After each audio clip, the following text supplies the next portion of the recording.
El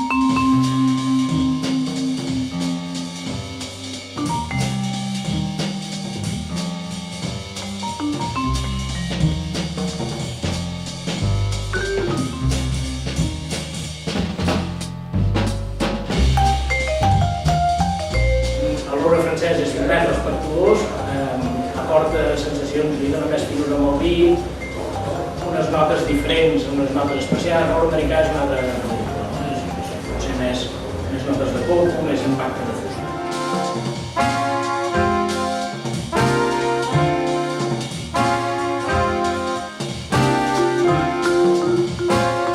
Bueno, és la primera vegada que vinc, ens ha agradat molt i crec que repetirem.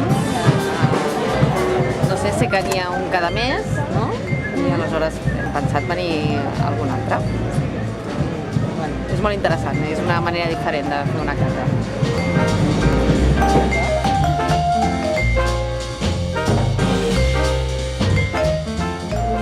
Estos son dos copajes, ensamblaje, y el concepto es un poco los vinos jóvenes, frescos, ácidos y beber preparación de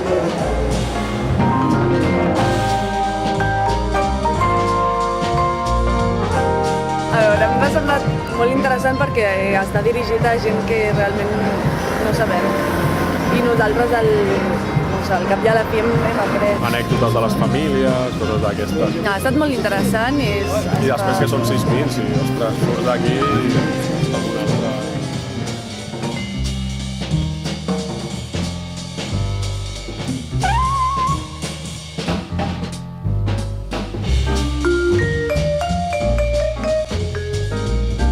La base és el sirà i la garnatxa. M'agrada molt la garnatxa, com deia Josep, tota la finura que té la garnatxa i la fruita. Trobo que encara li potència molt més el sirà.